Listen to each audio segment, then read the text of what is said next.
Hey everyone, you made it to Friday and you already know Fridays rock. This is the first Friday in February, one of the coldest months in the year for many Americans, but it's also a month that celebrates love and appreciation. So we're sending you our love and appreciation. I'm Coy, this is CNN 10. Let's finish this week strong. We're going to begin today's episode by talking finance, specifically about interest rate hikes. An interest rate is what banks get paid by the people who borrow money from them. In the United States, the Federal Reserve System is the central banking system for the entire country.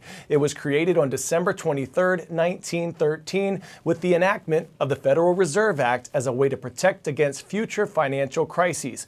When the Federal Reserve raises interest rates, it means people have to pay back a higher percentage of the money they borrow. Why would the Fed want to do that? Well, because of inflation. The thinking goes that if interest rates are higher and it's more expensive for people and businesses to borrow money, they'll spend less of it and inflation will settle back down. The cost of living in America has gone up significantly as prices of things we buy have risen. We'll hear now from CNN business reporter Matt Egan. The Fed's war on inflation isn't over, but it is shifting. This 25 basis point rate increase from the Fed is the smallest since this fight against inflation began back in March.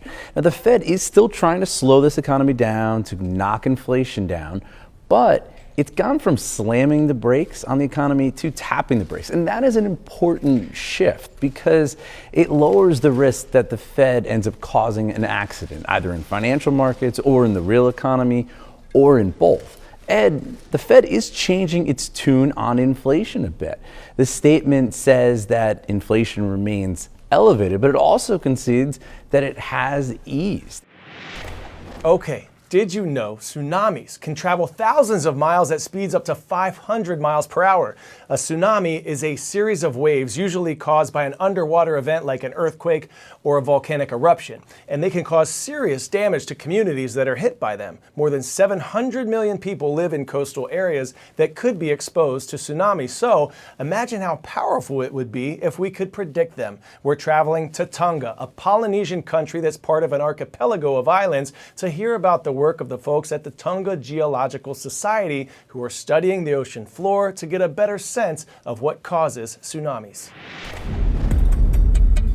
Late December 2021, in the middle of the South Pacific, an underwater volcano is active once again. 2 weeks later, a series of eruptions will reverberate around the planet and be visible from space. Tsunami warnings were issued across the Pacific, and the next afternoon, a series of waves hit the island country of Tonga, some as high as 15 meters, killing 3 people and leaving mass destruction in their wake. When the dust had settled a few months later, a ship from New Zealand's National Institute of Water and Atmospheric Research, or NIWA, set sail to find out what had triggered the eruption. Marine geology technician Erica Spain was on board. The voyage up to Hunga Tonga, Hunga Apai to map the volcano was really exciting. It's a multidisciplinary voyage, so you've got multiple science streams working together to try and figure out what was going on and why it erupted so violently. These are the multi-beams on either side. Spain's mission was to map the seafloor around the volcano using a machine called a multi-beam echo sounder. An acoustic pulse, so a ping or a sound, is emitted or sent out from the bottom of the ship, and then it echoes effectively off the seafloor. And then we have hydrophones or a listening ear that receives that echo, and from that we can determine how deep the seafloor is and build up an idea of its shape and geometry. Every volcano has a different trigger in terms of when it might erupt. And by mapping Hunga Tonga, Hunga Apai, and then comparing that to other volcanoes, we can begin to build up a better image of what these triggers might be or what they might look like on the seafloor. Mapping, taking rock samples, and filming underwater all help build a bigger picture of what happened here. So you have to become a seafloor detective to piece all those small parts together. That detective work can help countries like Tonga better prepare for tsunamis. 10-second trivia. The vernal equinox marks the start of what season? Spring, summer, fall, or winter?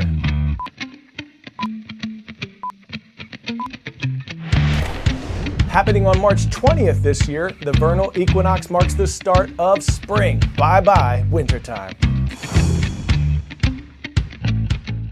Yesterday, February 2nd, was Groundhog Day. On this day, some people predict when winter will come to an end by watching a groundhog. In Pennsylvania, my home state, one of the most notorious groundhogs of all time, Punxsutawney Phil. Each year, in a tradition derived from a Pennsylvania Dutch superstition, people watch to see how the groundhog emerges from its burrow, and whether or not the furry creature sees its shadow, well, that will determine when winter will end and spring begins. February 2nd isn't just some random day. It falls at the midpoint between the winter solstice and the spring or vernal equinox, making it the ideal time to consider when springtime might finally come.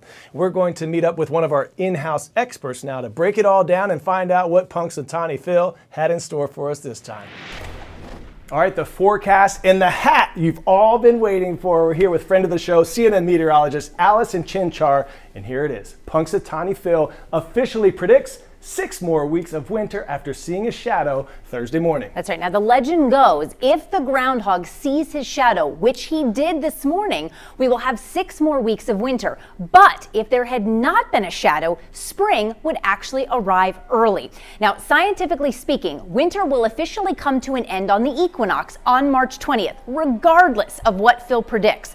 But Mother Nature doesn't always follow the timetable, and neither does Phil. All right, so what if we don't like his forecast? Okay, so don't worry, because he's actually usually wrong. In the past, Phil has been way more likely to see his shadow than not. In fact, he's reportedly seen his shadow 105 times, but not seen his shadow only 20 times. Statistically speaking, Phil has only been correct in his forecast about 40% of the time in just the last 10 years. That's not very good, Phil.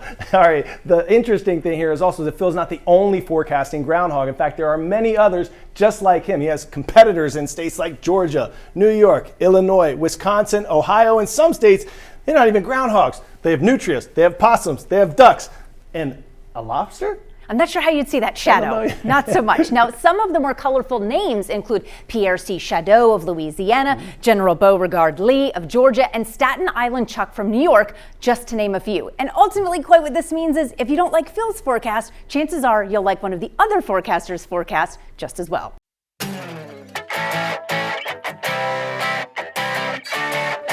And for today's story, getting a 10 out of 10, scientists have invented a shape-shifting robot. Check this out. The robot was presented as part of the research on metal microparticles, and it's made from gallium, a metal with a low melting point. The robot is able to move via the use of magnets. Scientists hope that one of the areas this type of drippy droid could help would be surgeries, believe it or not, potentially making them more effective and safe. And their inspiration for all this? A sea cucumber. What in the world? All right, special shout out now to Sycamore Middle School in Sycamore, Illinois. We see you. It has been awesome learning with you this week. Let's finish this day off right and take boundless energy into the weekend. And remember, you are more powerful than you know. I'm Coy Wire, and it's been a blessing to spend this week with you.